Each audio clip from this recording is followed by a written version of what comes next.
Hey everybody, Rob Maurer here, and today we're going to be talking about some kind of crazy new details on the Tesla Roadster. We also finally have an update on the refreshed Model S in terms of delivery timeline. We'll take a closer look at the Ford F-150 Lightning unveiled last night now that we have a little bit more details, being able to process those overnight. And we have a couple other stories as well. Quick look at the stock. Tesla today finishing up 4.1% to $586.78. That followed the NASDAQ also with a strong day, up 1.8%. Probably worth noting, Tesla having a great day despite the fact that Elon was tweeting about cryptocurrency again today.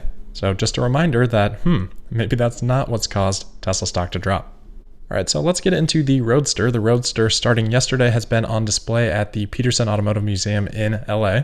And wouldn't you know it, on the display sign, they actually broke some news on the Tesla Roadster. So this was shared out by Black Model 3 on Twitter. It says, quote, demonstrating the versatility of electric power and adding extra distinction to the car's already high performance, an announced SpaceX package would outfit the Roadster with cold air rocket thrusters positioned at the rear, allowing for a 0 to 60 acceleration time of 1.1 seconds, a rate largely unprecedented among modern road cars, end quote.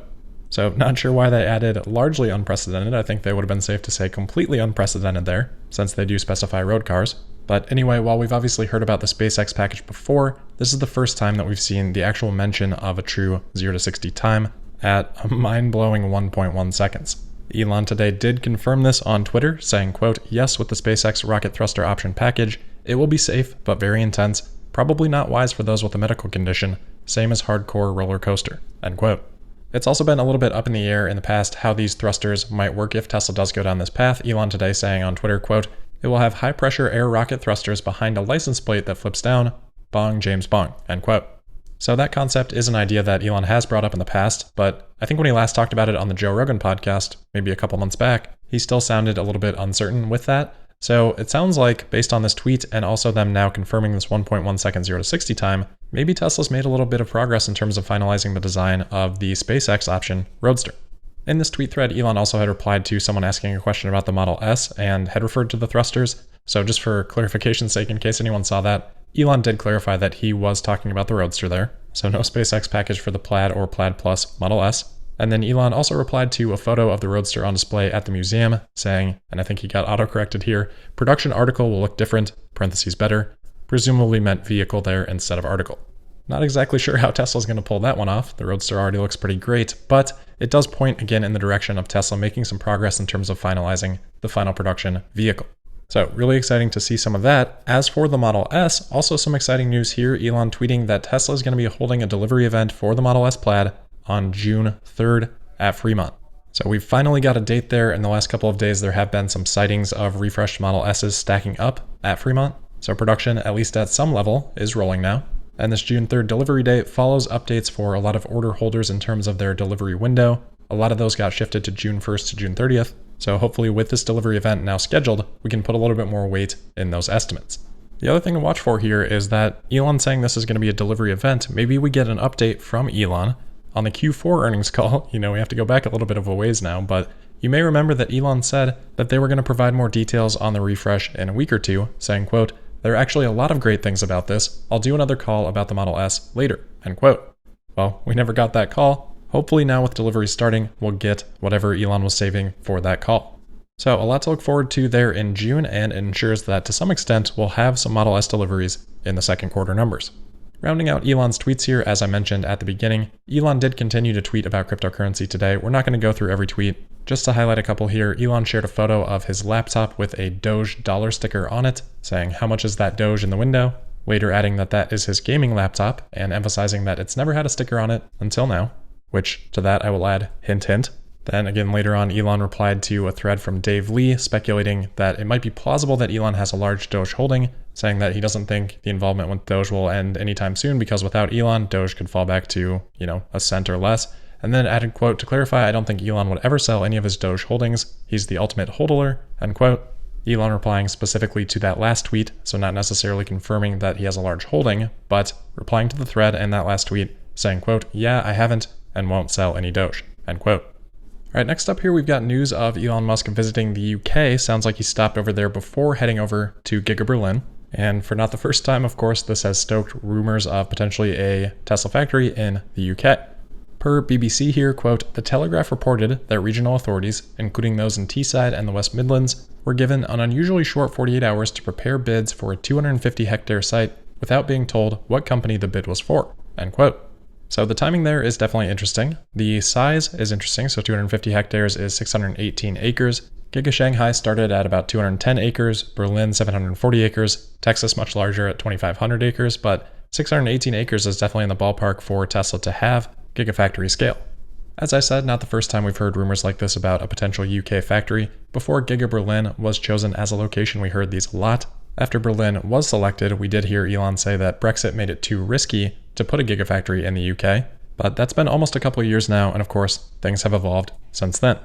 We've also got a rumor on Twitter from Bull Trader UK about Tesla involvement in the UK, saying they can kind of leak some info, not too much. Quote, "Here in the UK, there is a confirmed go-ahead project I'm dealing with to start this year for a 7,500 square meter building unit called Project Tesla," end quote.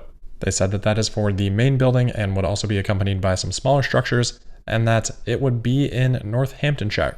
I don't have any particular insight on how accurate this might be, but I did just want to at least pass that along.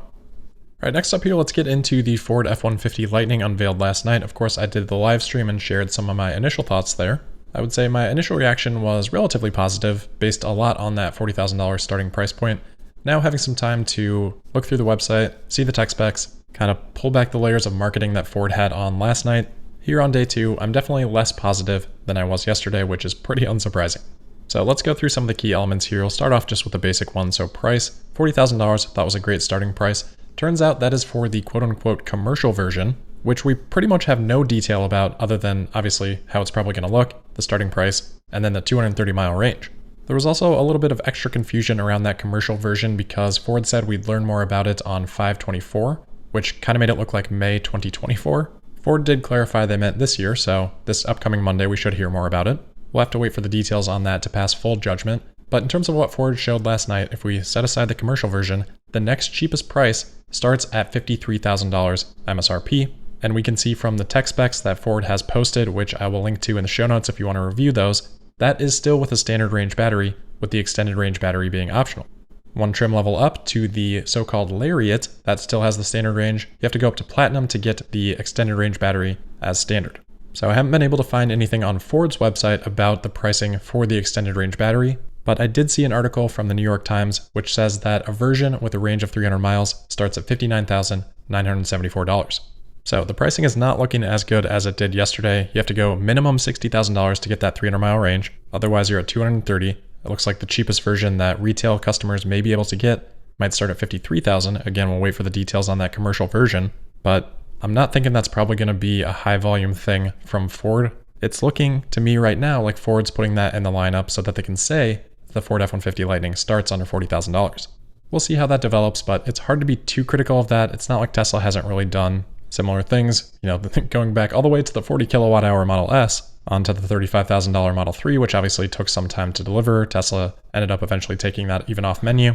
Now we're kind of in that same situation with the Model Y again, standard range. Who knows if that's even available anymore? I'm not sure. Even though Tesla, of course, talked about that price point at the Model Y unveil. And even with the Cybertruck, my hunch is that we're not going to see a lot of $40,000 Cybertrucks sold for quite some time. So I'm not going to be too critical of Ford for that, but I think reviewing and understanding the pricing of the lineup today, it's looking as a whole quite a bit less competitive than my impression of it yesterday. That kind of carries through the rest of the specs here as well. So if we look at payload, we see that the standard range battery only has a payload of 7,700 pounds. You've got to go up to the extended range battery to get up to 10,000 pounds. And then that's actually lowering your payload capacity to 1,800 pounds versus 2,000 with the standard range. For the Cybertruck, I don't think Tesla's broken down the payload capacity by trim, but they do say it's up to 3,500 pounds. So the peak is higher than the Ford F-150.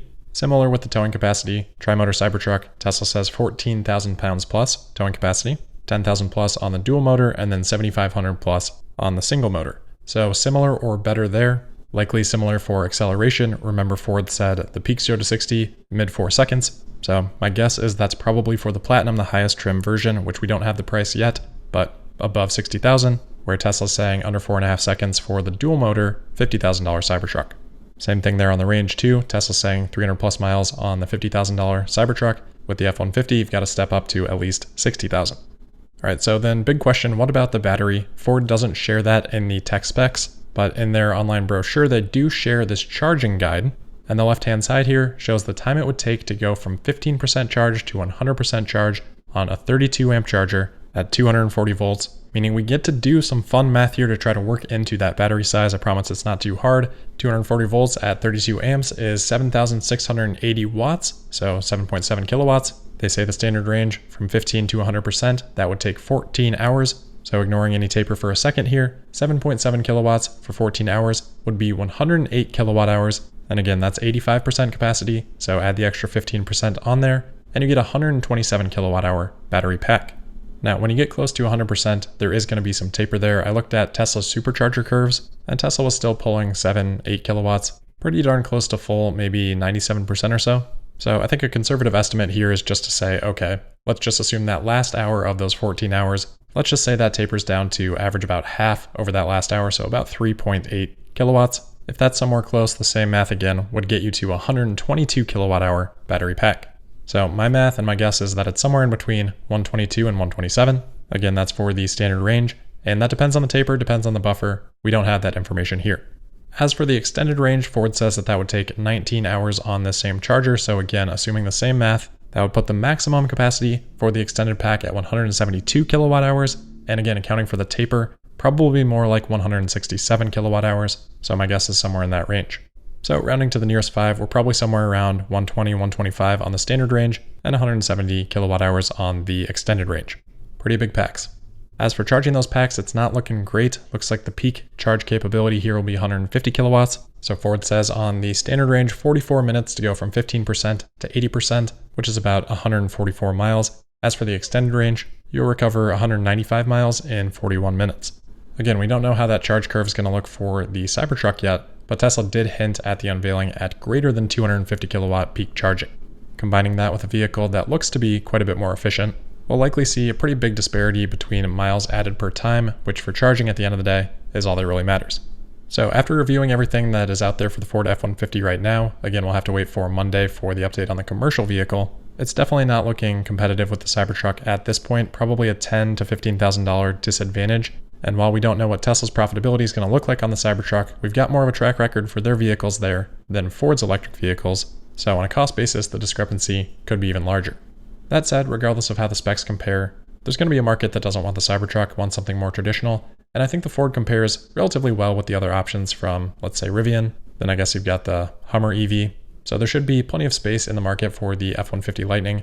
For those that just don't like the look of the Cybertruck, which I do think is going to be a pretty significant chunk of the market, I think the Cybertruck is going to be well received in general. It's all it can make. The looks are going to grow on people over time, but it is divisive. There's going to be those people that feel strongly against it that just want something different.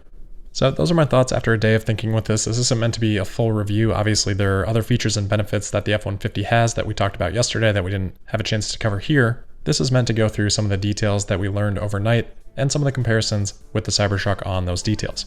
So that is where we'll leave it for today. As always, thank you for listening. Make sure you're subscribed and signed up for notifications. You can also find me on Twitter at Tesla Podcast, and I'll see you tomorrow for the Friday, May 21st episode of Tesla Daily. Thank you.